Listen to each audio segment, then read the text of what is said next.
Olá, eu sou André L. Ribeiro e nessa apresentação eu vou te mostrar de uma forma direta, objetiva, clara e sem rodeios o que mudou no PMBOK 7ª edição, né? O que a gente tem nessa edição nova do PMBOK em relação à 6ª edição. Eu já tinha feito essa apresentação numa transmissão ao vivo, mas infelizmente por algum motivo a gravação não ficou boa. Na verdade, durante a transmissão a gente teve alguns probleminhas, então eu estou regravando a apresentação para que você tenha acesso à informação de qualidade, como sempre, aqui no nosso canal, tá? E essa mudança, gente, já começando a falar dela aí, ela foi uma mudança grande, né? Definitivamente foi a maior mudança da história do PMBOK. Agora, neste momento não está acontecendo a maior mudança da história do exame PMP. E tem muita gente esperando por uma mudança no exame PMP em função da mudança no PMBOK.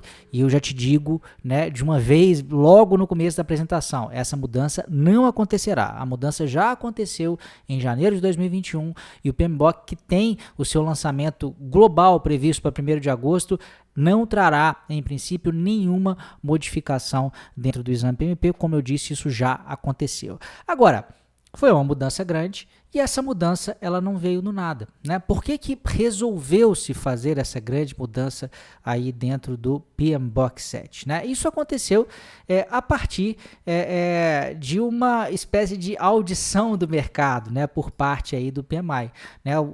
A partir dessas pesquisas que foram feitas aí, né? Pesquisas online, grupos de foco, workshops, percebeu-se que havia alguns desejos aí dos diversos interessados no guia PMBOK, né?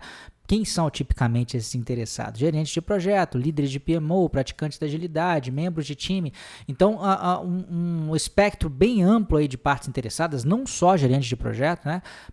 Patrocinadores também certamente entrariam dentro desse rol aí, e a partir, né, dessa pesquisa ou dessas pesquisas foram ouvidos aí uma série de feedbacks, né? Quais são os feedbacks ou quais são os desejos desse público aí? O primeiro que apareceu foi manter e melhorar a credibilidade e relevância do PMBOK Guide. E isso, gente, tem muito a ver, né, com o avanço da gestão ágil e dos métodos ágeis. E, de uma forma bem honesta, até o PMBOK 6 não havia, né, uma devida correspondência, uma devida participação da gestão ágil dentro do guia. No PMBOK 6 até houve, né, essa tentativa, mas que no fim das contas não foi bem sucedida, né? Eu lembro que até quando surgiu o PMBOK 6 eu fiz um vídeo a respeito, falando da minha alegria em relação ao reconhecimento, né, da gestão ágil, mas esse reconhecimento aconteceu de uma maneira muito tímida, né? Apenas alguns poucos parágrafos, algumas poucas linhas, né, falando a respeito da customização das áreas de conhecimento, como é que seria escopo, como é que seria cronograma, como é que seria custos dentro de um ambiente ágil, mas falando de uma forma muito resumida, o que definitivamente não foi suficiente para que de fato houvesse uma representatividade adequada da agilidade dentro do PMBOK Guide, e portanto, se isso não acontecesse, é óbvio, gente, ele ficaria cada vez com uma menor credibilidade e se tornaria cada vez mais irrelevante. Não porque tudo é ágil, é óbvio que há espaço e há muito espaço também para a gestão mais preditiva de projetos, mas, né, a gente tem também, por outro lado, um crescimento muito grande da agilidade. Então, o primeiro motivo foi esse, da mudança, melhorar e manter essa credibilidade e relevância. O segundo, melhorar a legibilidade e a utilidade do PMBOK Guide e evitar aí de empanturrá-lo. O termo em inglês é overstuff, não temos ainda uma tradução oficial do português, né? Eu traduzi de uma maneira livre para empanturrá-lo aqui com um novo conteúdo. Começando por essa etapa aí do empanturramento, né? O que é isso? Ao longo das diversas edições do PMBOK, ele foi se tornando cada vez maior, né? O número de páginas crescente, o número de ferramentas crescente, o número de processos crescente. E se isso continuasse acontecendo, em especial agora, em que teríamos que inserir todo um novo paradigma, né, de gestão aí, voltado para a agilidade, isso ficaria impraticável. O guia, que já tinha mais de 700 páginas, certamente iria bater suas 1000 páginas e isso continuaria crescendo para sempre, indefinidamente. Uma hora isso ia ficar simplesmente insustentável, né? E além disso, passou a se tornar também um documento cada vez mais difícil de ler, né? Eu até comento, né, com os meus alunos que fazem cursos comigo aí, normalmente preparatórios para certificações PMP e CAPM, que o PMBOK ele é um bom guia de consulta, mas não é um bom material de estudo, porque ele é muito árido, muito enfadonho, escrito para não ser um livro, né, de uma leitura corrente aí. Então, o PMBOK 7 já é um livro mais palatável, mais agradável, com mais jeito de livro realmente e menos com jeito só de um guia de referência ali focado no monte de bullet point, no monte de subseções, né, que seriam as entradas, ferramentas e técnicas e saídas em conjunto ali com os processos, né? E ao melhorar essa legibilidade, você melhora também a utilidade, porque você acaba fazendo com que esse guia chegue a um universo maior de pessoas e interesse a um universo maior de pessoas. Então é muito mais razoável você imaginar, por exemplo, às vezes um diretor da sua empresa, um patrocinador tendo interesse em ler o PMBOK 7 do que o PMBOK 6, né? Só para tentar dar um exemplo claro aí do que a gente quer dizer também com utilidade, né? E um maior interesse que pode haver por parte de outras pessoas aí. Terceiro item, que era um pedido aí da comunidade, fornecer conteúdo suplementar verificado que apoia a aplicação prática. Aí talvez vá dar um nó na sua cabeça, né? Porque se num determinado momento eu estou dizendo que o objetivo é diminuir, né, a quantidade de conteúdo do PMBOK, como que a gente vai atender também esse terceiro ponto de fornecer um conteúdo adicional, suplementar, esse suplementar e verificado, um conteúdo, digamos, que seja seguro. Esse é um ponto bastante importante, eu vou mostrar para vocês até o final da apresentação. O PMBOK, uma boa parte dele, né? Vocês vão ver que os processos, eles não existem mais dentro do PMBOK, né? Não existe mais esse conceito de processo. Eles simplesmente sumiram, e mesmo os conceitos de grupo de processo e área de conhecimentos foram substituídos por outros conceitos. Agora, as entradas, ferramentas e técnicas saídas acabaram permanecendo com outros nomes, né? De métodos, modelos e artefatos, mas a ideia não é tê-los todos dentro do PDF ou dentro do documento impresso que você vai adquirir, né? Esse conteúdo suplementar ou esse detalhamento de potenciais métodos, modelos e artefatos, ele estará agora numa plataforma digital sobre a qual eu vou falar mais a respeito, chamado Standards Plus do PMI. Então, esse conteúdo suplementar, quer dizer, a gente deixa então o documento mais enxuto, mas continuamos tendo um conteúdo, né, adicional que é crescente, né? O Standards Plus ele é ao contrário do PMBOK impresso, né, que terá uma data de liberação e só daqui a 4 anos talvez teremos uma nova edição. Essa ferramenta digital não, essa ferramenta digital estará em constante evolução, motivo pelo qual, né, eu aproveito para reforçar a mensagem de que não é a liberação do documento dia 1º de agosto que vai gerar mudança na prova. A prova estará em constante evolução à medida em que sempre, né, a qualquer dia do ano, essa plataforma poderá ser complementada, tá? E além disso, né, um ponto muito importante, reconhecer que para alguns stakeholders continua havendo valor na estrutura e no conteúdo de edições anteriores, de forma que qualquer mudança no PMBOK gere melhoria sem negar esse valor. Que valor? O valor do PMBOK 6. Então, pela primeira vez na história, sempre, né, gente, o PMBOK 2 veio para substituir o 1, o 3 veio para substituir o 2, o 4 veio para substituir o 3, o 5 veio para substituir o 4, o 6 substitui o 5, mas o 7 não substitui o 6. O 7 convive com o 6, porque o 7 é muito mais sucinto, né? Então, se você quer hoje aprender, né, como funciona um gerenciamento preditivo de projetos, você estará mais bem servido pelo PMBOK 6 do que pelo PMBOK 7. O PMBOK 7, qual que é a vantagem dele? Que ele trata todas as abordagens de gestão, preditivo, ágil, híbrido e qualquer coisa no meio desse caminho aí. Mas para quem tem um foco mais preditivo, para quem trabalha com projetos mais tradicionais, existe um grande valor ainda no PMBOK 6 e ele continuará sendo uma referência importante não só para os exames de certificação, mas também para a vida prática de todos os interessados aí na gestão de projetos, tá?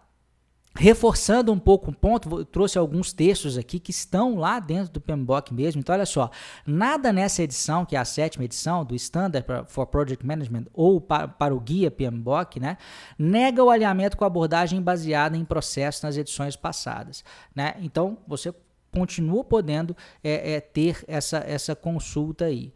Muitas organizações profissionais continuam a achar essa abordagem útil para orientar seus esforços de gerenciamento de projetos. E mais, essa abordagem permanece relevante no contexto dessa nova edição. Então, saiu aqui o PMBOK 7, vai ser liberado dia 1º de agosto? Sim, já foi liberado para os membros, né, no dia 1º de julho, será liberado para todo mundo no dia 1º de agosto, mas continua ainda muito relevante o PMBOK 6, que é esse guia aqui em cima, em especial para quem tem um interesse maior no gerenciamento preditivo de projetos, assim como continua relevante o Agile Practice Guide, que é um outro documento, né, que de certa forma a gente pode entender o guia PMBOK 7 como uma espécie de resumão e de conciliação entre o que está aqui no PMBOK 6 e o que está no Agile Practice Guide. É uma outra forma. Eu até, durante a minha apresentação ao vivo, né, a respeito aqui desse tema, teve até um rapaz que comentou assim, de repente a gente pode entender, né, o PMBOK 6 como sendo uma espécie de practice guide do gerenciamento preditivo de projetos. De certa forma, é uma boa definição, apesar de que existe alguma coisa de agilidade dentro do 6, mas ele é um guia muito mais voltado realmente para uma abordagem mais preditiva do projeto, e talvez uma boa metáfora, não é uma realidade exata, né, mas uma boa forma de você pensar aí, é como se o PMBOK 6 continuasse válido como uma espécie de practice guide do gerenciamento preditivo de projetos, assim como a gente tem o Agile Practice Guide e a gente tem o PMBOK 7 no topo, conciliando, né, essas duas abordagens aí. Outro ponto importante, né, que tem dentro dessa nova edição é um foco muito grande na geração de valor ao invés de simplesmente entrega de escopo. Então, olha só o que é dito. O padrão para gerenciamento de projetos e o guia PMBOK 7ª edição.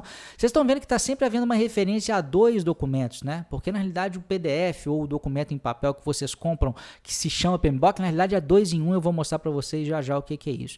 Então, seja o padrão, seja o guia, eles enfatizam que os projetos não simplesmente geram entregas/produtos, mas mais importante, permitem que essas entregas/produtos gerem resultados, que em última instância entregam valor para a organização e seus stakeholders. Então, isso já sempre foi muito comum dentro da abordagem ágil, porque a abordagem ágil reconhece que é impossível, se você tem um projeto, por exemplo, de uma previsão de 1 ano de duração aí, é impossível logo de cara, num primeiro momento, ali na primeira quinzena, no primeiro mês, você congelar todos os requisitos, congelar todo o escopo do projeto e imaginar que aquilo permanecerá relevante, porque se você fizer isso, muito provavelmente, ao final do projeto, as partes interessadas não estarão satisfeitas, porque você vai entregar aquele escopo que foi combinado, só que o valor esperado não será entregue, porque a realidade muda, porque o problema ele é muito difícil de ser mapeado logo no começo, e é a partir da construção da solução que ele vai ficando mais claro.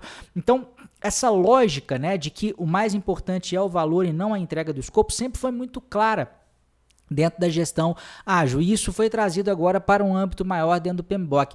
Dentro do mundo preditivo, talvez isso em alguns casos não seja tão importante assim, porque para muitos projetos mais tradicionais ou que seguem uma abordagem preditiva, existe a possibilidade de você de fato fazer esse mapeamento de valor para um escopo fechado, congelado desde o primeiro momento, de uma maneira mais fácil. Não que esse escopo não mude, né? Ele muda, mas ele muda mais lentamente, ele muda com uma intensidade menor. Então, se você tem um projeto, por exemplo, para construir uma hidrelétrica, o escopo, então, é construir uma hidrelétrica, o produto é uma hidrelétrica, a geração de valor, né, desse projeto acabará sendo, né, aumentar a oferta, né, de energia elétrica para uma determinada região, evitar apagões, como o que de repente a gente está prestes a ter aqui no país, se não apagão, eventualmente uma diminuição no uso de energia elétrica em função aí do problema que a gente está com as chuvas nos últimos anos. Então, o valor possível seria diminuir esses problemas energéticos, aumentar a oferta energética, e claramente o veículo para a gente chegar nesse valor é um produto muito claro que é uma hidrelétrica com uma capacidade de geração de energia de tantos megawatts num determinado período de tempo. Não há muita dúvida em relação a isso. Isso é diferente de uma situação, por exemplo, em que uma empresa quer aumentar suas vendas e ela tem um palpite de que o produto para fazer isso é ter algum veículo de vendas pela internet, mas ela não sabe muito bem que veículo de vendas é esse, é um site, é um aplicativo, quais são as funcionalidades do aplicativo, a gente vai ter que ter alguma coisa em rede social, a gente vai ter que ter uma equipe de marketing atuando em paralelo, além da nossa plataforma de venda, a gente vai usar uma plataforma pronta, a gente vai construir uma plataforma. Tudo é muito, digamos, incerto, né? Esse é um típico projeto que poderia ser melhor gerenciado usando a abordagem ágil, e nesse caso a tradução de valor para escopo logo de cara no começo do projeto é algo muito difícil de conseguir, porque à medida em que você vai colocando as coisas no ar, é que isso vai tomando corpo e vai ficando mais claro, diferente do problema lá da hidrelétrica. Então, não quer dizer, gente, que esse foco em geração de valor não aconteça nos preditivos, mas é porque os preditivos conseguiram se virar talvez melhor sem isso do que os ágeis. Mas se a gente imaginar que mesmo dentro de um projeto como uma hidrelétrica, a gente começa a ter componentes tecnológicos e de tecnologia da informação também muito presentes, a gente vai acabar entendendo que talvez médio prazo, talvez até no curto prazo mesmo, todo projeto, a partir de um determinado porte, ele acabará sendo híbrido, ou quer dizer, não necessariamente híbrido, mas se ele tiver um componente preditivo, ele terá também, acabará tendo também algum componente ágil e que se beneficiará dessa visão aí de que geração de valor, no fim das contas, que é mais importante do que simplesmente gerar o produto que eu pensei originalmente, né? Então essa visão de que as coisas podem mudar, ela é muito importante também.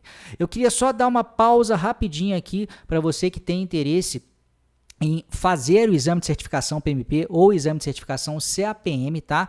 O nosso curso está sempre atualizado com tudo que você precisa saber para a prova, então não se preocupe com essa história de PMBOK 7, não se preocupe com a mudança que aconteceu em janeiro, já está aberta a nossa lista de espera, então o link é esse aí, ó, bit.ly/PMP-Andriele, a gente vai estar abrindo uma turma no dia 17 de agosto de 2021, então se você tem interesse, deixa lá o seu contato já nessa lista de espera para não perder, beleza?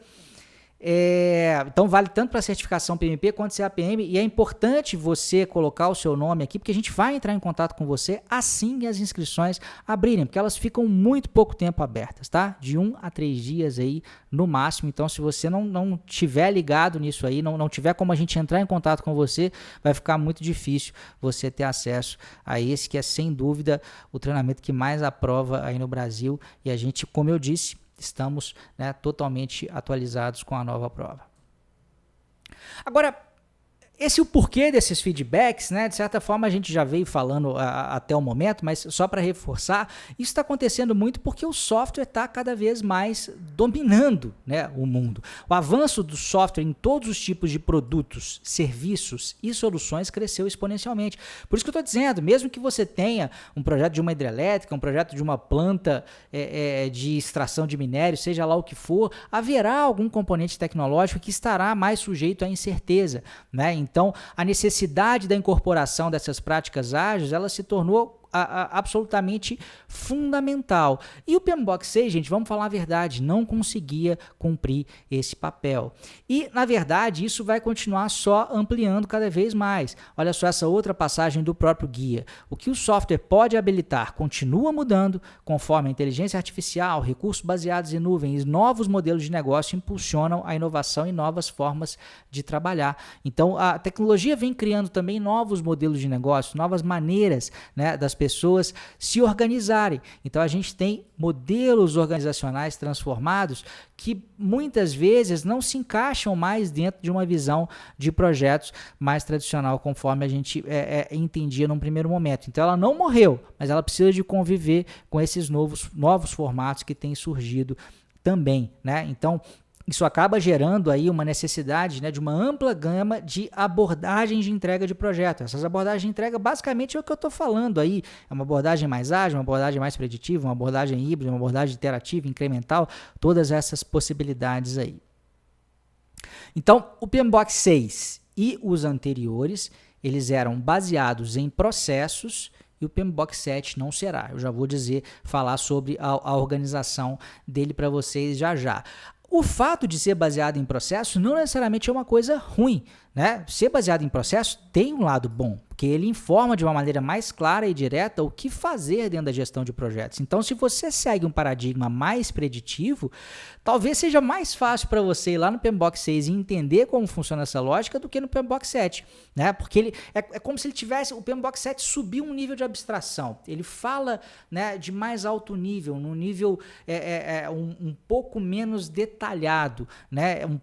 E muito menos prescritivo. O PMBOK 6 já te diz mais o que fazer, né? Se você está dentro de uma abordagem preditiva, ele vai te dizer, olha, você precisa definir os requisitos, você precisa definir o escopo, você precisa criar uma EAP, você precisa ter um cronograma, você precisa sequenciar as atividades, né, para ter esse cronograma, né? Você precisa fazer estimativas, as estimativas são desse tipo A, B, C e D. Você provavelmente vai usar análise de valor agregado para fazer o controle do seu projeto e a análise de desempenho do seu projeto ao longo do tempo. Ele é mais prescritivo. Só que o problema e se você não vive essa realidade, né? Aí fica um pouco difícil de conciliar. É justamente a mesma coisa que é boa de certa forma é ruim. O fato de ser muito prescritivo, na hora que você tenta encaixar, por exemplo, uma gestão ágil dentro desses processos, dos 49 processos que existiam lá no PMBOK 6, simplesmente não encaixa, a coisa não funciona, né? Então, o gerenciamento de projetos ele vem evoluindo muito rapidamente e essa orientação aí baseada em processos, ela é muito difícil de ser mantida para digamos, atender a essa demanda contínua aí de mudança e também atender a todas, mais uma vez, a todas as abordagens de desenvolvimento e entrega, em especial no que diz respeito à abordagem ágil. Chegamos então nessa figura aqui, deixa eu só, nossa, bem que eu acho que está aparecendo, eu acho que eu só comi um pedacinho dessa figura, deixa eu só ver se eu consigo mudar aqui rapidamente. Não, acho que assim tá ok, se eu mudar vai acabar ficando pior. Então olha só, aqui desse lado está o PMBOK Guide 6ª edição, aqui desse lado está o PMBOK Guide 7ª edição, né? Basicamente, desde a 6ª edição e outras também, né, quer dizer, não sei se em outras tinha, mas na 6ª certamente a gente tem aqui em cima o que a gente chama de o guia para gerenciamento de projetos e aqui embaixo o standard para gerenciamento de projetos. A mesma coisa vai acontecer na 7ª, só que mudou de lugar. Primeiro o standard e depois o guia. Na 6ª edição, por que talvez vocês nem saibam ou nunca tenham se ligado que existem essas duas partes aqui? Porque elas basicamente tratam da mesma coisa, que são dos processos. Só que no guia 6ª edição, a gente tem a divisão aqui em áreas de conhecimento e no standard a gente tem a divisão em grupos de processos. Mas a gente tem os mesmos 49 processos, né, dentro de cada uma dessas possibilidades de distribuição. Aqui dentro do PMBOK Guide 7ª edição, a coisa já não é bem assim. Aqui em cima a gente tem princípios e aqui a gente tem domínios de performance. Obviamente,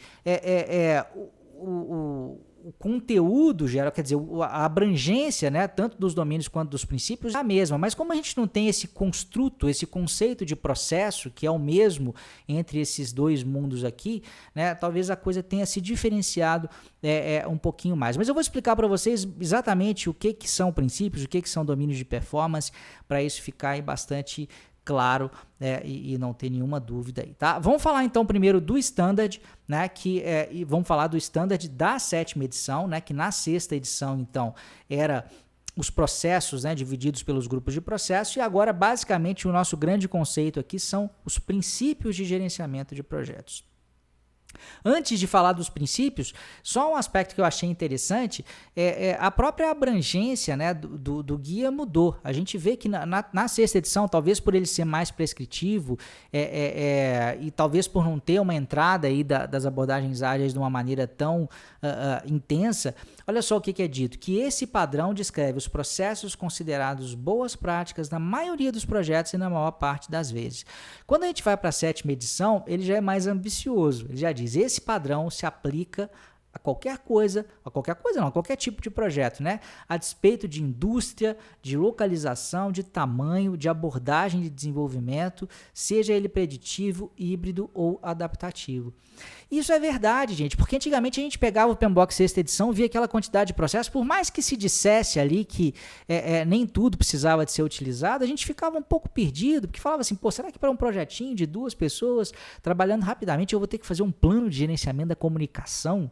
Né? As coisas não cabiam muito. Então, o fato de ser menos prescritivo trouxe essa abrangência maior para o PMBOK, o que acabou sendo bem legal. E a própria audiência também hoje do Standard é maior, aquilo que eu já tinha comentado com vocês.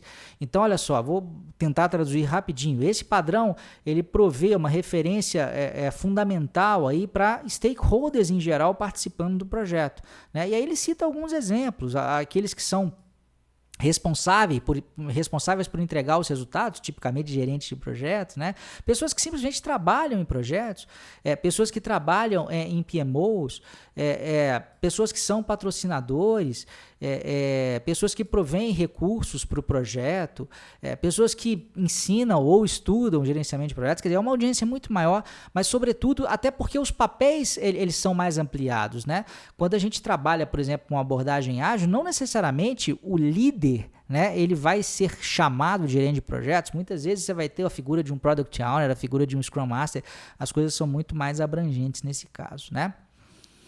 Vamos falar então agora dos princípios, né, que estão aqui na 7ª edição. Eu vou falar rapidamente, eu quero só dar o conceito para vocês do que são os princípios e passar por eles de uma maneira bem rápida, não vou me aprofundar em nenhum deles, né, mas eu acho que já dará aí para vocês uma visão interessante. Então, o que são esses princípios de gerenciamento de projetos, né? Basicamente, as declarações desses princípios, elas capturam e resumem objetivos geralmente aceitos para a prática de gerenciamento de projetos e as suas funções centrais. Então, o princípio é algo que eu quero conseguir fazer. Então, a gente tem, por exemplo, o princípio de engajar as partes interessadas. Então, eu quero conseguir engajar as partes interessadas. Eu quero conseguir ter um ambiente colaborativo dentro do meu time, né? É uma espécie de objetivo um pouco mais aspiracional que eu tenho que procurar conseguir fazer, mas sem entrar em muito detalhe sobre como fazer, né? Justamente, isso é meio intencional. Eu não quero entrar muito no como aqui, porque eu quero oferecer o quê? Parâmetros amplos, dentro dos quais os times de projeto podem operar se mantendo alinhados. Então, eu posso conseguir engajar partes interessadas de diversas formas. Eu posso conseguir manter o meu time colaborativo de diversas formas, não precisa ser de uma forma específica, né? Então, agindo dessa forma, por meio de princípios, né, eu consigo descrever um gerenciamento efetivo dos projetos, mais uma vez, em todas as abordagens de entrega, usando agilidade, usando preditivo, usando algo no meio do caminho. Então, olha só, preditivo, adaptativo, que é o ágil, e qualquer coisa entre esses dois extremos. Então, deixa eu mostrar para vocês aí alguns princípios, só para ficar mais claro. Só voltando, aliás, né, antes, né, eu tinha comentado com vocês aqui que existem esses dois documentos em um. Isso existe porque esse padrão aqui, ele é um padrão ANSI, né? Ele é, digamos, chancelado pela ANSI, que é uma organização mundial aí. Então, entre outras coisas, por isso que existe essa divisão. Então, ele tende a ser, né, o standard, um documento mais compacto, mais sucinto mesmo. Mas vamos falar dos princípios então. O primeiro deles talvez seja um dos mais abstratos aqui, porque usa, né, uma terminologia que não é muito fácil de traduzir para o português. E como a gente não tem o guia em português ainda, a gente tem que tentar, né, traduzir da forma como nos é possível hoje, né? O que esse princípio diz? Seja um steward diligente, respeitoso e cuidadoso. Só que o que é steward, né? Não existe uma tradução perfeita, mesmo no inglês. Se a gente for pegar essa palavra aqui e ver o que ela significa no inglês, olha só. A primeira definição: uma pessoa que cuida dos passageiros em um navio, avião ou trem e traz refeições para eles, uma espécie de comissário de bordo. Uma pessoa responsável pelos suprimentos de comida para uma universidade, um clube ou alguma outra instituição. um oficial appointed, né, alocado para supervisionar ou organizar coisas relacionadas aí a um grande evento público, né? Por exemplo, um evento esportivo, sporting event, uma pessoa empregada para gerenciar a propriedade de outro, em especial uma casa grande ou uma propriedade grande, né? Então é alguém que cuida, né? Então aqui quando a gente fala essa questão de cuidar da casa, né, a tradução literal seria um mordomo, um comissário de bordo, alguém que cuida de uma outra coisa, de alguma coisa ou de uma equipe ou de algumas pessoas. Então é um cuidador mesmo, talvez.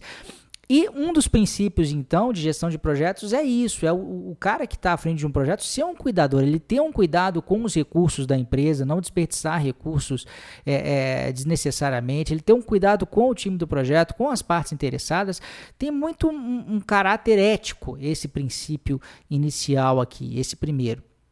O segundo é mais direto, crie um time, né, ou melhor, crie um ambiente, né, colaborativo para o time de projeto, né? Então, cuidar para que as pessoas que fazem parte da equipe não tenham uma visão individualista, uma visão egoísta, olhando só para o seu umbigo, né?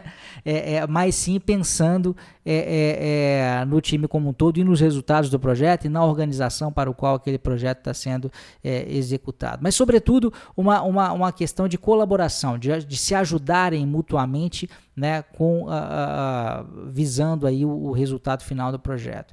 O terceiro princípio, efetivamente engajar com as partes interessadas. Então, mais uma vez, tem aquele caráter que eu comentei com vocês, de ser uma espécie de objetivo a ser alcançado, né? Eu fazendo isso, eu conseguirei ter uma boa gestão, né? Conseguindo engajar com as partes interessadas, tendo um time colaborativo, sendo esse caring steward, focar em valor. A gente já tinha falado da importância do valor e não só de entregar o escopo, né? Entregar o produto do projeto, mas sim pensar no valor gerado. Reconhecer, avaliar e responder a interações de sistema. Isso aqui esse aqui é um outro um pouco mais abstrato, mas tem a ver com o pensamento sistêmico, entender que o projeto faz algo de parte maior. Muitas vezes um projeto ele faz parte de um programa ou de um portfólio, está ali para cumprir a estratégia da organização, e debaixo dele também pode ser decomposto, né, em várias partes interessadas, em várias pessoas. É um pouco abstrato, eu precisaria de mais tempo para entrar nesse item aqui, mas entendam que é mais ou menos isso. Esse aqui já é mais concreto. 6, demonstre comportamentos de liderança. Então seja um líder, não seja só um gerente, né, na acepção organizacional da palavra, mas seja capaz de inspirar pessoas, de fazer com que as pessoas consigam dar o melhor de si. Customize, né, essa palavra que é importante, tailor based on context. Customize a sua abordagem de gestão de acordo com o contexto. Então, às vezes você vai precisar de uma abordagem mais preditiva, às vezes você vai precisar de uma abordagem mais ágil, às vezes você vai precisar de misturar as duas coisas, e saiba que isso faz parte, né, do trabalho de um gerente.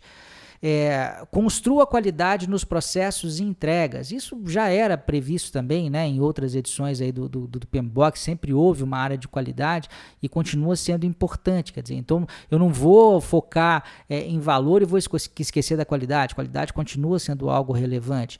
Navegue a complexidade. Isso é um reconhecimento de que a vida não é fácil, né? A gente tem muita incerteza associada. A gente tem a complexidade associada à incerteza, que é essa complexidade tratada pela gestão ágil, mas a gente tem outros tipos de complexidade que aparecem mesmo dentro de projetos mais preditivos, né? Grandes projetos de engenharia têm um viés mais preditivo e tem normalmente a participação de muita gente, né? De centenas de pessoas, às vezes milhares de pessoas em várias empresas, e isso gera, né, grande complexidade adicional também, né?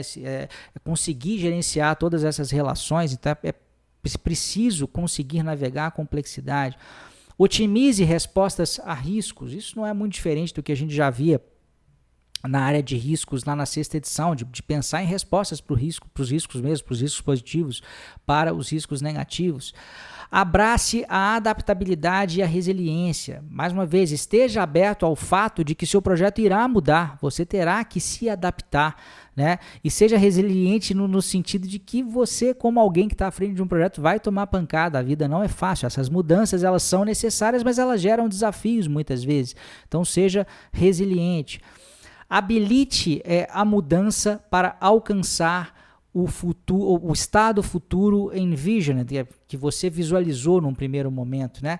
Essa change aqui, habilitar a change não é a mudança no escopo do projeto, tá, gente? É a mudança que o produto do projeto gerará na organização em que ele será entregue. Então, se o seu projeto é responsável por criar uma nova forma de avaliação de desempenho dos funcionários de uma empresa, isso vai gerar uma disrupção naquele ambiente e você precisa de preparar aquele ambiente para receber essa nova realidade. É isso que a gente chama de habilitar a mudança, né? Tem muito a ver com um conceito chamado gestão da mudança que vai muito além da gestão da mudança dentro do projeto, né? Se você for pensar em termos corporativos, se você converse com pessoas que trabalham dentro do RH de grandes empresas, por exemplo, e pergunte a essas pessoas o que eles entendem, né, por gestão da mudança. Será justamente esse significado aqui, né, de você, ao rodar um projeto, o resultado daquele projeto vai gerar um impacto ali dentro da organização. E essa mudança precisa ser trabalhada. As pessoas resistem à mudança. Então, habilitar essa mudança é algo importante e é um princípio também dentro desses 12 que estão no padrão de gerenciamento de projetos no PMBOK 7, tá? Então essa é a visão geral dos princípios. Eu não vou me aprofundar muito mais não, porque eu quero ter tempo aqui de falar da outra parte também, que é o guia, né? Que é aquela outra forma, né, de organizar que eu mostrei aqui para vocês. Então nós temos aqui o padrão e nós temos aqui o guia e nós vamos ver justamente agora esses 3 tópicos, ó, os domínios de desempenho, tailoring e modelos, métodos e artefatos. O tailoring, na verdade, eu só vou citar, não vou passar por ele, não. Esse processo de adaptação, ele demoraria um pouco mais de tempo, então eu vou tratar talvez em algum outro vídeo por aí, né? Vamos ver então primeiro quais são esses domínios de desempenho. São 12 princípios e 8 domínios de desempenho. Então, no PMBOK 7 a gente teve aí uma mudança de áreas de conhecimento para domínios de desempenho, né? E esse domínio de desempenho, o que ele é? Ele é um grupo de atividades relacionadas que são críticas para a entrega eficaz dos resultados do projeto. Então, olha só, tem uma diferença. Um princípio de gerenciamento de projetos é um objetivo, né, a ser alcançado, que pode ser atendido de várias formas. Existe um espectro amplo dentro do qual você pode atender aquilo. Aqui no domínio de desempenho, a gente continua tratando de gerenciamento de projetos, mas a gente vai tentar detalhar um pouco mais, não no nível de processo ainda, mas no nível de grupo de atividades. A gente vai ver que da mesma forma que eu tenho um princípio ligado a partes interessadas, de engajar as partes interessadas, eu tenho um domínio de desempenho de partes interessadas. Então aqui a gente vai detalhar um pouco mais, sem entrar no nível de processo, sem prescrever, porque isso pode ser diferente dentro do ambiente preditivo, dentro de um ambiente ágil, utilizando atividades que seriam aplicáveis em quaisquer ambientes, a gente vai tentar se aprofundar um pouco mais, tá? E as equipes também avaliam o desempenho eficaz em cada domínio de desempenho por meio de medidas focadas em resultados, ao invés de adesão a processos ou produção de artefatos, planos e etc. Então não temos essa ideia de entrada, ferramenta, técnica e saída. Para cada domínio de desempenho eu tenho uma série de resultados esperados. Inclusive eu vou mostrar um exemplo para um domínio de desempenho específico aí para vocês, né? Então vamos lá, esses eram... o guia PMBOK 6ª edição era tratado em áreas de conhecimento, agora ele é tratado, né, ou ele é dividido fundamentalmente aí em domínios de desempenho e também a gente vai ver depois aí os modelos, métodos e artefatos. Mas quais são esses domínios de desempenho? Eu queria dar uma ideia de alto nível aqui também para vocês, não muito detalhada, mas para vocês tentarem se localizar e fazendo uma comparação onde para com aquilo que a gente já tinha dentro do PMBOK 6. Aqui no caso dos domínios de desempenho é mais fácil fazer esse mapeamento do que nos princípios, tá? Então, o primeiro domínio que a gente tem é o stakeholder. que é basicamente, gente, é muito parecido com a área de conhecimento de partes interessadas do PMBOK 6, só que ela não é mais orientada a processo, ela é descrita de uma forma um pouco mais clean, utilizando algumas atividades, né, citadas lá, e também sendo mais aberto aí, não focando tanto, né, numa abordagem mais preditiva, mas também numa abordagem mais ágil, adaptativa também. E uma outra coisa é que aqui dentro desse domínio de desempenho existe uma junção também com o que acontece dentro da área de conhecimento de comunicação do PMBOK 6, tá? O segundo domínio é o domínio de time, né? Domínio de desempenho do time, que se a gente for tentar encaixar dentro do PMBOK 6, né, onde que estaria isso na edição antiga? Tem muito a ver com a área de recursos, né, que antes era de recursos humanos, passou a se chamar recursos para abranger outros tipos de recursos físicos, né, mas essa parte estaria, né, do PMBOK 6 dentro dessa área de recursos. Claro que aqui a gente tem conceitos adicionais, temos alguns elementos adicionais, e isso também é muito consoante com a mudança que já aconteceu no PMP. Né? O exame PMP, ele antigamente tinha como domínios os grupos de processo do PMBOK 6, hoje não mais, né? Hoje a gente tem 3 domínios principais dentro do exame PMP, que são de pessoas, né, de processos e algo mais voltado ali para o business, né? E nessa parte de pessoas tem muito a ver, né, com as partes interessadas e também com o time. Então ter esse destaque, né, ter um domínio de desempenho para time é também, de certa forma, algo que se encaixa bem dentro da mudança que já aconteceu no exame PMP em janeiro de 2021.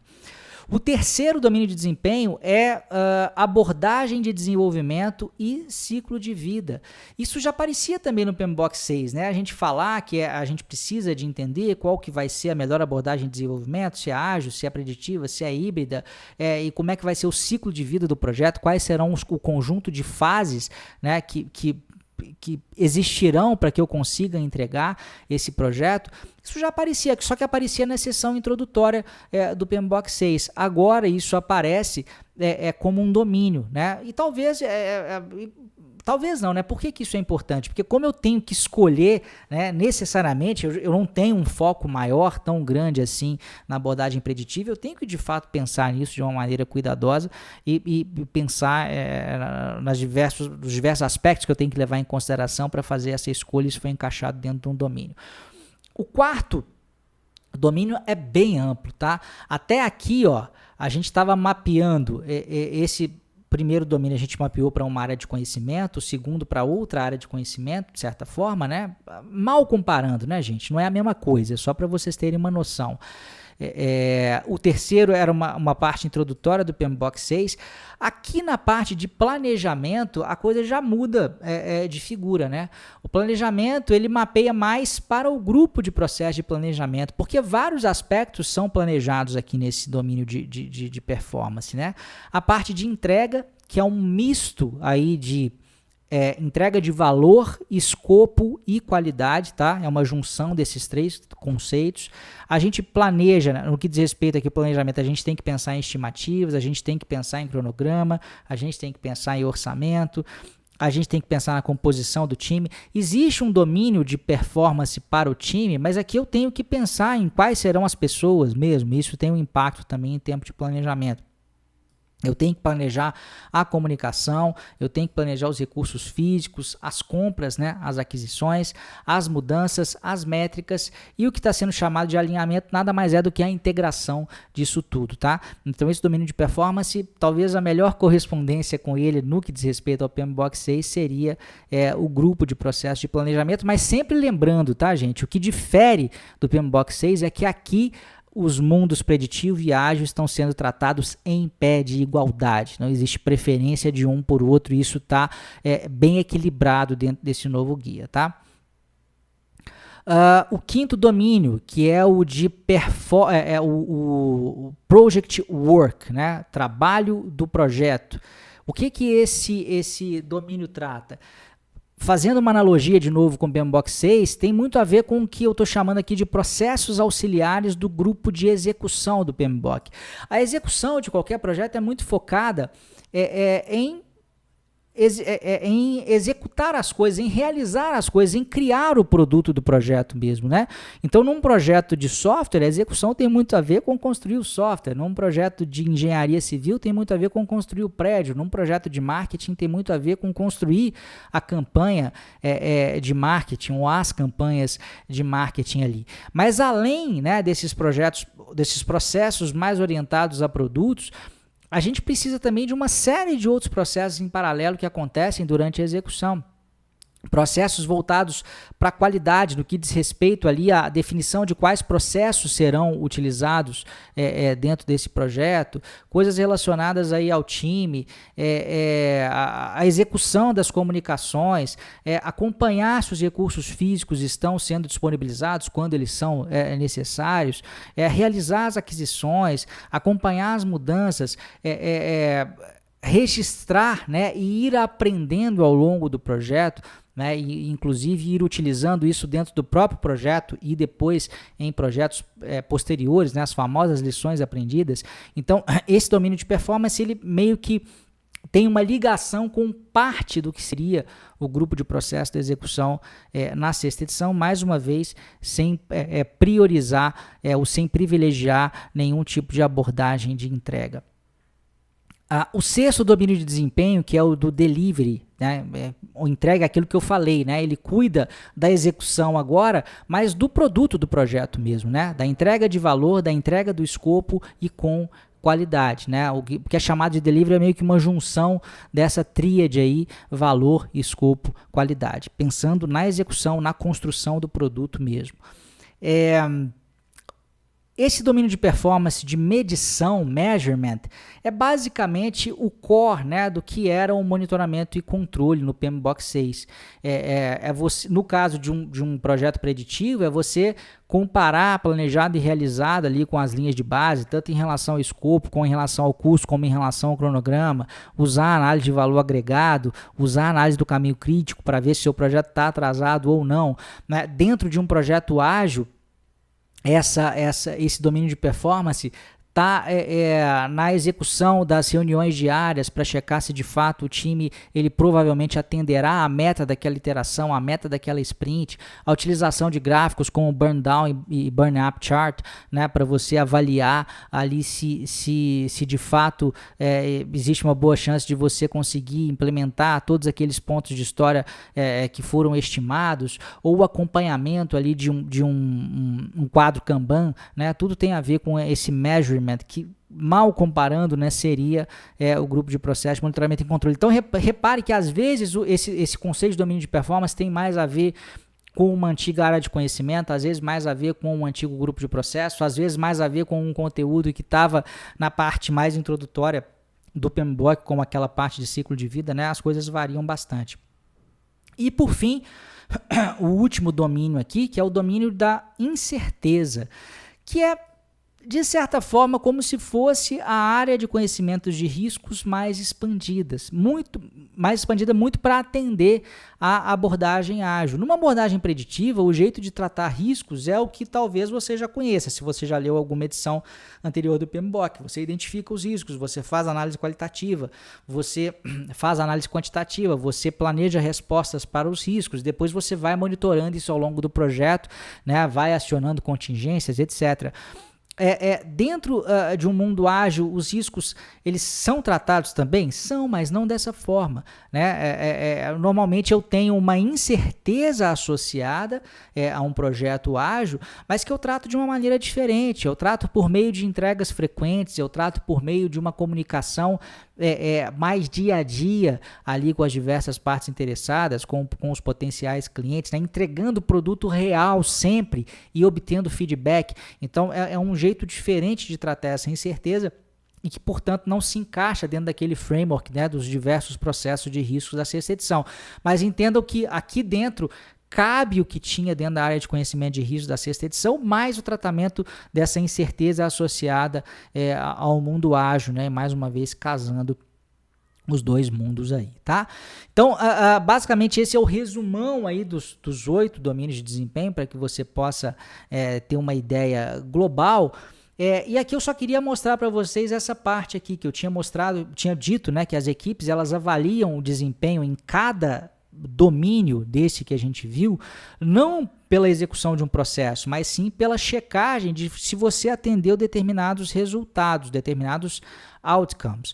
Então, da mesma forma que há uma visão de que a gestão de projetos, né? Quando eu começo um projeto, eu estou mais preocupado em entregar valor e não atender a um escopo pré-determinado. Aqui é mais ou menos a mesma lógica, né? Quando eu saio de escopo para valor, eu estou sendo menos prescritivo. Eu estou mostrando que eu não sei exatamente, né, como é que eu vou lidar com aquilo. Aqui na parte processual, na parte dos domínios, é a mesma coisa. Não dá para eu dizer, execute o processo tal, tal e tal, que você atenderá bem a esse domínio de desempenho. Por que não é possível? Porque existe uma variação muito grande do que você pode usar em termos de processos em cada projeto. Então, é mais fácil a gente pensar em outcomes. Eu não vou ler essa parte aqui da checagem, não, que basicamente é uma maneira de você checar o lado de cá, tá? Mas então olha só quais são os outcomes de um dos domínios que a gente viu, que é o domínio de delivery, aquele da entrega, né, da execução da entrega. Qual que é o outcome que eu tenho que ver? Primeiro, os projetos eles estão contribuindo para os objetivos de negócio e o avanço da estratégia corporativa. Os projetos eles estão realizando os outcomes, os resultados para os quais eles foram iniciados. Os benefícios do projeto eles estão sendo realizados. Então repare que até agora eu não falei de escopo, eu falei basicamente de valor aqui, né? Digamos, um alinhamento com a estratégia no primeiro ponto, resultados no segundo ponto, benefícios no terceiro ponto. Agora, no quarto item aqui, a gente já fala de requisitos. O time de projeto tem um entendimento claro de quais são os requisitos. As partes interessadas aceitam e estão satisfeitas com as entregas. Aí eu estou usando termos um pouco mais concretos e objetivos e consoantes com uma gestão de escopo né, mais baseada no escopo pelo escopo mesmo. Então, como é que eu checo, né, se eu atendi ao domínio de delivery? Não vendo se eu executei o processo A, B, C e D, mas sim se eu atendi a esses outcomes que foram colocados aqui, tá? E por fim, esses foram os domínios, né? Vamos agora passar rapidamente aqui também para alguns exemplos do que seriam os modelos, métodos e artefatos.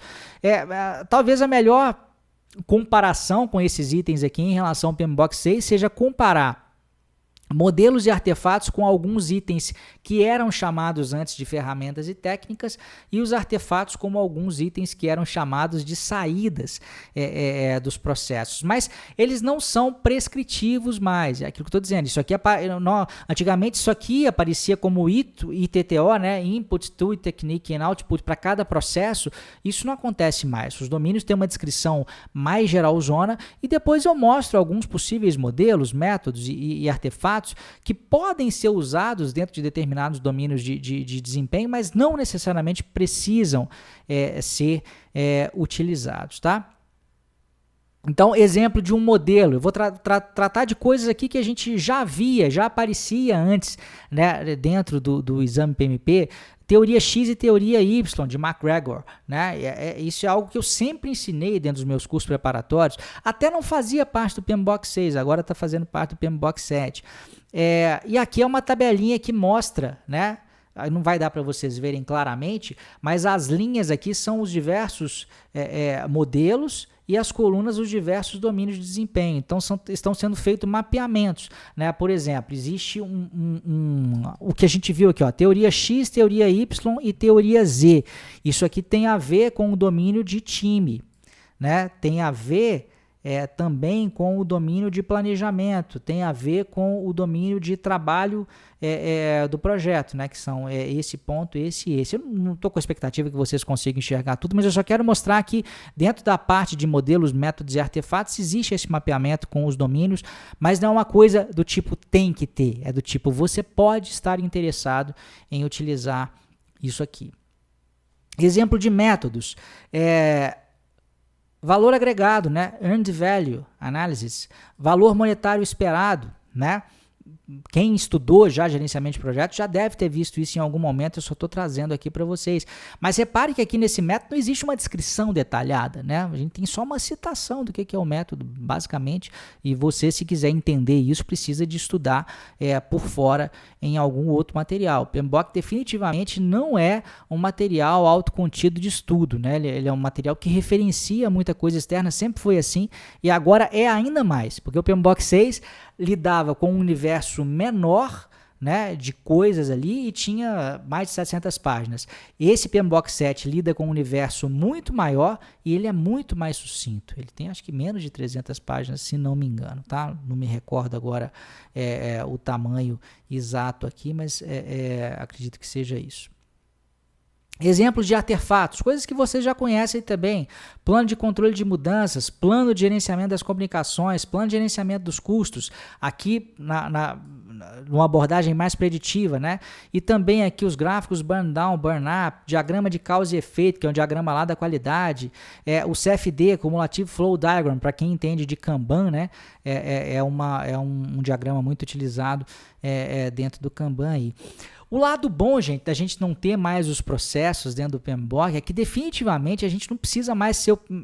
Quer dizer, isso já era uma recomendação geral, né? De não ter que decorar entradas, ferramentas e técnicas de processo para o exame PMP. Agora, definitivamente isso não faz sentido mesmo, porque o PMBOK 7 não tem mais processo, né? Então a gente está focado muito no conhecimento subjacente a essa organização que está sendo dada. E não saber, quer dizer, a ideia é que não haja questão de prova do tipo, cite os 12 princípios de gerenciamento de projetos, cite os 8 domínios de desempenho. Não, isso é só uma maneira de organizar o conhecimento. Mas as questões dentro das provas são muito mais práticas, e eu vou dar alguns exemplos para vocês aqui já já. Antes disso, um aspecto importante é que esses modelos, esses artefatos e esses métodos, o que a gente tem dentro do PDF ou dentro do documento impresso é só uma amostrinha, né? A gente pode ter muito mais dentro dessa plataforma do PMI, que é o PMI Standards Plus, né, que é uma plataforma de conteúdo digital. Aqui está uma visão, né, de entrada do site. Se você for afiliado ao PMI, você tem acesso, você pode fazer o login aqui usando, né, o próprio login e senha do PMI. E eu vou entrar lá para vocês para dar uma palhinha, para mostrar por dentro como é que é a cara, né, desse PMI Standards Plus. Eu só queria mostrar alguns textos que apareceram dentro do PMBOK para vocês entenderem a importância dessa nova plataforma. E por que a gente não tem que ficar tão preocupado com a data de lançamento do PDF PMBOK? Porque o PMBOK é muito mais, né? Olha só, a mudança final reflete o avanço mais significativo na história do guia PMBOK, a criação do PMI Standards Plus, uma plataforma digital interativa que incorpora os atuais, emergentes e futuras práticas, métodos, artefatos e outras informações úteis. Então, por que não faz sentido, né, no dia 1/8, a gente vai ter o lançamento do PDF do PMBOK? Por que não faz sentido eu falar assim, então dia 2/8 a prova mudou? Porque o PMI Standards ele vai estar mudando o tempo inteiro. Então não tem mais mudança prevista, mudança grande. Se vocês querem passar no exame PMP ou no exame CAPM, o CAPM eu vou ter que falar com mais cuidado daqui a pouco, mas você quer passar no exame PMP, o que você tem que procurar é entender quem que está acompanhando isso dia a dia e se orientar com essa pessoa, né? Seja num curso, seja num livro, seja de qualquer maneira. Agora, simplesmente achar o seguinte, saiu a nova versão do PMBOK agora, dia 1º de agosto, eu vou estudar o PMBOK 7, está resolvido? Não, a cada dia pode surgir um novo conteúdo lá dentro do PMI Standards Plus. Então, isso faz parte do PMBOK, né? Se a gente for seguir o que está sendo colocado aqui dentro desse próprio texto. Olha só, começando com as entradas, ferramentas e técnicas e saídas do Guia PMBOK 6ª edição, o PMI Standards Plus continuará a incorporar novos recursos que apoiam a evolução contínua na gestão de projetos. Então, olha só que interessante, o Standards Plus começou com elementos da 6ª edição, então a 6ª edição não morreu, ela continua presente, né? Eu vou mostrar para vocês alguns elementos da 6ª edição lá já já. Daqui para frente, Usuários, né, do padrão para gerenciamento de projetos e do guia PMBOK podem encontrar informações lá no PMI Standards Plus que irão complementar as informações incluídas na publicação impressa, e isso estará em constante mutação. Não vai falar assim, o PMI Standards Plus mudou dia 1º de agosto, só vai mudar agora em 1º de agosto de 2023. Não. Dia 1º de agosto tem uma coisa nova, dia 3 de agosto tem outra coisa nova, dia 7 de agosto tem outra coisa nova, dia 10 de agosto tem outra coisa nova, e assim a evolução acontecerá. Então, para quem está interessado nos exames, né, o que muda no exame PMP, então? Imediatamente com a publicação do guia PDF impresso do PMBOK 7, nada, gente, absolutamente nada. Então, por favor, e eu estou falando isso também eu estou fazendo até um favor para mim, porque toda hora me perguntam assim, o seu curso já está atualizado com a 7ª edição? Eu não tenho essa preocupação de atualização com a 7ª edição. A minha preocupação é uma atualização com o exame PMP, né? E sim, meu curso está atualizado e continuará atualizado, não porque eu vou liberar um novo conjunto de modificações gigantesco dia 1º de agosto, é porque o tempo inteiro eu estou olhando isso. E muito provavelmente eu não vou mudar a estrutura do meu curso, né? Não vou mudar para chegar lá e vocês, vamos estudar agora os domínios de performance, porque não precisa. O que interessa é o conhecimento subjacente, é o que cai na prova, da maneira como cai na prova. E eu vou mostrar algumas questões de exemplo para vocês já para deixar isso claro.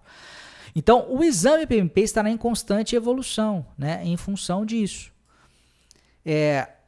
A mudança ela é constante e evolucionária o tempo todo, e não revolucionária em uma data específica. É claro que não muda tanto assim, né, gente? Porque existe um outro documento que rege o exame PMP, que é o PMP Content Outline. É esse documento que diz o que cai e o que não cai dentro do exame PMP. Agora, uma ou outra nuance pode ser modificada gradativamente ao longo do tempo, em função agora dessa maior facilidade de atualização via PMI Standards Plus. Eu falei que a situação da CAPM era um pouquinho diferente, porque o CAPM ele se coloca como sendo um exame baseado no PMBOK, né? Só que o que acontece? Até o momento, o PMI não disse que ele passará a ser baseado de cara no PMBOK 7. Então é possível que no caso do CAPM, isso é possível, tá, gente? Não vi nenhuma comunicação oficial do PMI. Mas eu imagino que para o exame CAPM a 6ª edição continue sendo a edição oficial, e eles devem estabelecer um prazo a partir do qual o PMBOK 7 passará a ser essa edição, a menos que mude alguma coisa na organização do CAPM, porque o CAPM é de fato um exame mais focado no PMBOK, ao passo que o PMP não, é um exame mais amplo, né, que tem várias outras referências aí.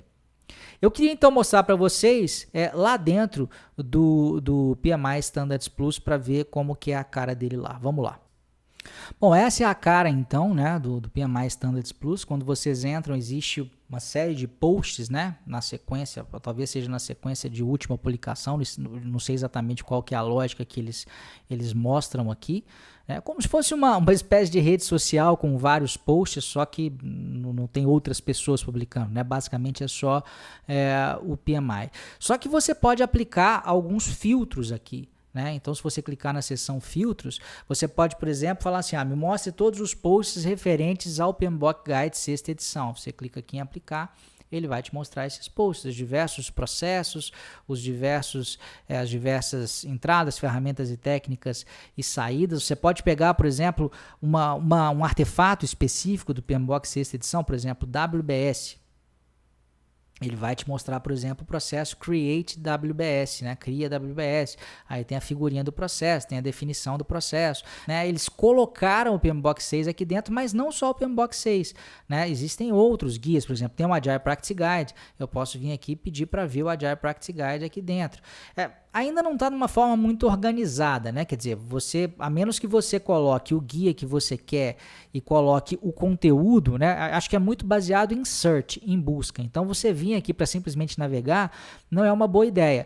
Mas se você quiser ver algo mais específico, aí faz sentido. Então, se tem um documento dentro do Agile Practice Guide que você queira ver, você seleciona o Agile Practice Guide e depois você procura alguma coisa aqui. Eu não sei se vai dar certo, porque eu nem pensei em nada selecionada aqui, ó lá, se eu for colocar Life Cycle, né, coloquei dentro do Agile Practice Guide, a seção 3 trata disso, Life Cycle Selection, e aí ele vai mostrar o conteúdo associado a isso. Vocês devem ver lá no começo, quando eu não tinha colocado filtro nenhum, tem coisas que eventualmente não tem ligação com um documento específico, né? São só documentos, por exemplo, a gente pode vir aqui e não pedir, né, a ligação com nenhum documento específico, mas eu quero ver vídeos, por exemplo, né? Vou por formato, aplico aqui vídeos que tem sobre gerenciamento de projetos e posso colocar um assunto específico. Então, se eu quiser saber sobre estimating, né, sobre o processo estimativo, acabou que não apareceu nada em termos de vídeo aqui. Estimates, vamos ver, também não apareceu nada. Team tem alguma coisa, né? Então coloco aqui. É engraçado, deveria estar aparecendo. Enfim, pode ser que eu esteja fazendo alguma coisa errada, mas o fato é que o vídeo, juntamente com o assunto que eu coloco aqui, deveria estar fazendo aparecer os diversos posts. Mais importante, quer dizer, eu não estou querendo mostrar que é uma ferramenta já construída e já perfeita, mas o que eu quero mostrar é que ele é um complemento, né, ao que se entende como sendo o PMBOK atualmente. Só para fechar, então, eu queria mostrar para vocês aí dois exemplos de questões que aparecem dentro do exame PMP, que poderiam aparecer perfeitamente. E por que isso não tem nada a ver com a forma com a qual o PMBOK está sendo organizado, né? Vou mostrar a questão 1, vou resolver, depois a questão 2 e vou resolver, vai ficar mais claro para vocês. Olha só a questão 1. Uma parte interessada frequentemente liga e envia e-mails para a equipe de desenvolvimento para obter o status do projeto, afetando negativamente o progresso da equipe. Como um Agile Coach deve lidar com essa situação? O que ele deve fazer? Letra A, encaminhar o problema para o patrocinador do projeto. Letra B, orientar as partes interessadas nas práticas ágeis adequadas. Letra C, direcionar a parte interessada para o proprietário do produto. Letra D, deixar a equipe decidir como lidar com esse problema. Se você quiser resolver essa questão, dá um pause aí, resolva, né, antes de ver a solução. Mas a resposta correta a ela é a letra B, orientar as partes interessadas nas práticas ágeis adequadas. Por quê? Né? Um Agile Coach, a função dele é orientar sobre o melhor uso dos processos relacionados à agilidade, como é que a lógica de gestão deve funcionar. E um comportamento não adequado é esse, de partes interessadas ficarem pentelhando a equipe, né, para saber sobre o progresso do projeto, né? Existe uma outra lógica de funcionamento, que é por meio de sprints curtas, de iterações curtas, em que o resultado será apresentado para essas partes interessadas e não há necessidade de eles ficarem incomodando, né, o time ali o tempo todo. Então, o que o Agile Coach deve fazer é orientar essas partes interessadas sobre nas práticas áreas adequadas. O seguinte, cara, para de fazer isso, não é assim que funciona. Eu não vou entrar aqui em muito detalhe do porquê disso, mas acreditem, é isso. O que eu quero mostrar para vocês é que para responder essa pergunta aqui, pouco importa se a organização do PMBOK é por área de conhecimento, é por domínio de performance, é por grupo de processo, é por princípio, se está no Agile Practice Guide, se não está. O que interessa é o conhecimento subjacente. E esse conhecimento subjacente, independente da estrutura, da espinha dorsal do guia, né, ele é passível, né, de ser obtido. Então, eu consigo resolver essa questão aqui, por exemplo, mesmo sem o PMBOK 7. Né? Com o PMBOK 6 mais o Agile Practice Guide, eu tenho conhecimento suficiente. O que o PMBOK 7 traz de novo é falar o seguinte, olha, gente, eu tenho um único documento em que eu organizo as coisas em mais alto nível aqui, em que você pode usar tanto agilidade quanto uma abordagem mais preditiva. Uma outra questão, seu projeto está atrasado, qual das opções abaixo é a melhor atitude a ser tomada? Letra A, discutir a questão com o patrocinador, motivar a equipe para que ela se torne mais produtiva, solicitar um acréscimo de tempo o quanto antes, nessas horas não é bom procrastinar. Letra D, reunir-se com a sua equipe para avaliar a possibilidade de se paralelizar algumas atividades. Se você quiser resolver essa questão, dá um pause aí, porque eu já vou passar para a resposta. A resposta nesse caso aqui é letra D, reunir-se com a equipe para avaliar a possibilidade de se paralisar algumas atividades. Não faz sentido ir lá conversar com o patrocinador, porque eu tenho que fazer meu trabalho antes. Não faz sentido simplesmente motivar a equipe, eu preciso conversar com a equipe para ver o que a gente pode fazer a respeito. Não faz sentido solicitar um acréscimo de tempo o quanto antes, porque eu tenho que ver se eu consigo resolver isso internamente. Mas repare, gente, que a questão é situacional. Ela não está mais interessada em saber qual que é a ferramenta do processo, qual que é a saída do processo, qual que é o nome do processo, qual que é o nome do domínio, qual que é o nome do... Entendeu? Não é isso, não é decoreba, não tem a ver com a estrutura do guia, mas sim com o conhecimento subjacente que você pode extrair desse guia. Então, é claro que o PMBOK 7, além de reorganizar isso de uma forma mais clean, mais interessante, talvez, mais palatável, ele pode ter trazido um ou outro conceito ali que está mais bem explicado, que está mais claro. E, por exemplo, claro que eu vou me aproveitar disso dentro do meu curso, mas meu curso, por exemplo, no curto prazo, ele não terá uma estrutura idêntica do PMBOK 7, provavelmente. Posso até mudar de ideia, mas a princípio não penso nisso. Talvez em 2022, talvez nem isso, né? Então, assim, o meu objetivo é ensinar o bom gerenciamento de projetos dentro da ótica preditiva, híbrida ou ágil, e não ser um ensinador de estrutura de PMBOK. A estrutura é só uma base, né, na qual a gente se apoia, porque a gente tem que particionar o conhecimento de alguma maneira. Mas o importante é o conhecimento em si, e isso que eu acho que talvez seja o mais relevante para ficar claro para vocês aqui, seja em relação a provas ou seja a aplicação prática da gestão de projetos na sua vida real. É o que eu estou dizendo. Se você conhece bem o PMBOK 6, se você conhece bem o Agile Practice Guide, se você já leu o Scrum Guide, se você tem um conhecimento aprofundado do Scrum, se você tem uma boa ideia de como que funciona o Kanban, o PMBOK 7 não vai te trazer grandes novidades, você já tem o conhecimento. O que o PMBOK 7 está fazendo é o seguinte, gente, olha só como ver a gestão de projetos podendo utilizar todos esses conhecimentos, né? Mas ele não está trazendo uma nova ótica sobre como funcionam as coisas, ele está meio que organizando a casa, colocando de uma maneira mais simples, mais intuitiva, algo que provavelmente muita gente já sabia, pelo menos quem já tinha um conhecimento aprofundado de todas essas referências e algumas outras que possam ser necessárias aí para o exame, tá? Então, basicamente, esse é o meu recado. Talvez até você já tenha assistido esse mesmo vídeo com uma resolução um pouco pior, eu tenho até assistido a minha transmissão ao vivo, mas eu fiz questão de regravar porque é um vídeo bem importante, eu queria que você tivesse uma resolução bacana, uma qualidade de áudio e vídeo legais aí, espero que você tenha gostado. Se gostou, compartilhe esse vídeo com outras pessoas, assine o nosso canal, do YouTube aí, né? Acione o sininho, e queria mais uma vez, é claro, também falar da lista de espera para o meu curso. Tá aí o link, HTTP, nesse HTTPS acho que nem precisa, se você digitar bit.ly/pmpandriele, você vai ter acesso à página em que eu explico como funciona o meu curso e o formulário para você se cadastrar na lista de espera, para que lá em meados de agosto, assim que a gente abrir as nossas inscrições, você possa ser avisado e não perca essa inscrição que dura muito pouco tempo, apenas 3 dias no máximo, tá bom? É isso aí, um grande abraço e até a próxima. Tchau, tchau.